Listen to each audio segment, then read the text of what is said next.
Hello, everyone, and welcome to today's webinar, Tech Debt Unmasked, the culprit behind your costliest blind spots and bottlenecks. Brought to you by TSIA and sponsored by Kantata. John, over to you.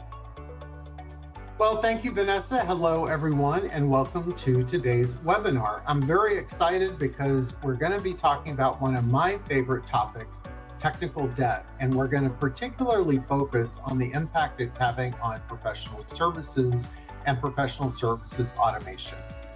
I first became really aware of technical debt about a year ago because I was having so many conversations with companies about transformation, and they seemed to be really stalled in their transformation, often because they were clinging to old technology, outdated technology, homegrown technology, which is really all a part of technical debt. So, universally in all types of professional services organizations, there's more or less a linear journey of revenue. And it starts, of course, with sales and new business, whether that's net new organic growth. That goes to sizing and pricing and resourcing. Can we put the right people at the right time on the right client to exceed their expectations?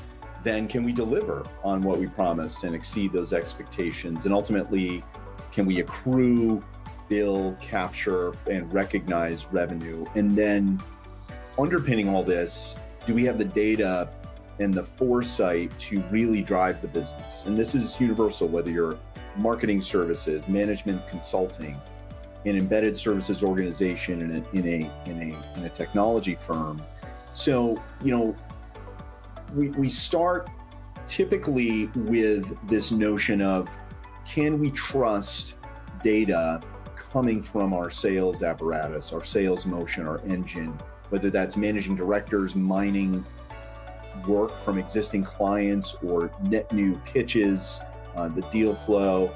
And where we see the debt really start to manifest is this lack of synchronicity of data. Sometimes that's just a hindrance of the technology in place. Sometimes it's a way it was potentially implemented. Many times it's also hygienic, overlaid.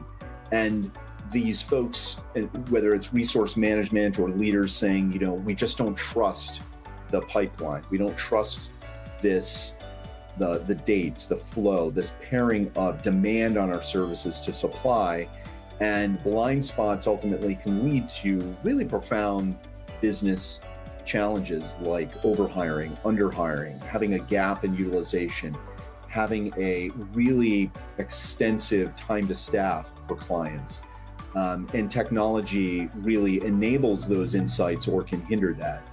We then move to things like, in the delivery, the all important, the work that is the reason professional services firms exist, delivering innovation, delivering work, deliverables, assets, technology to their clients, having that visibility into managing projects successfully, having a finger on the pulse of how the project is going, as well as things like client and customer sentiment. And we see a lot of breakages here, latent sort of aging systems, because professional services folks are so earnest, hardworking, very resourceful. They'll often patch together, a pastiche of data sources from aging systems and just get on with it. But this is where you can see some real profound impacts to the business around, client satisfaction, certainly erosion, and then ultimately, getting to things like that all important AR, revenue recognition function, where the twain of don't meet, the notion of a statement of work, billing milestones, client expectations, ultimately the effort it took to run a successful project or client engagement, and then ultimately what you're able to accrue. And sometimes this is maybe a non-compliant billing system that's just too painful to uproot.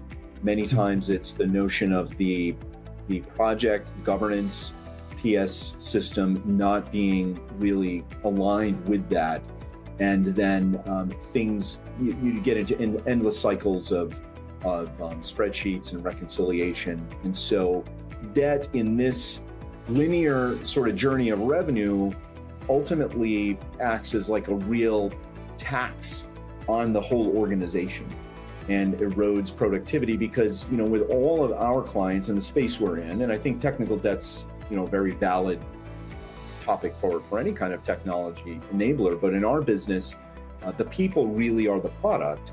And when you're taxing that based on incomplete views of data, non-synchronous points of functionality, the whole business can suffer. Well, we talked about a lot of impacts here, and Melissa, I'm hoping you can drill just a little bit deeper in what ways this old, outdated, homegrown technology is really the culprit with these problems.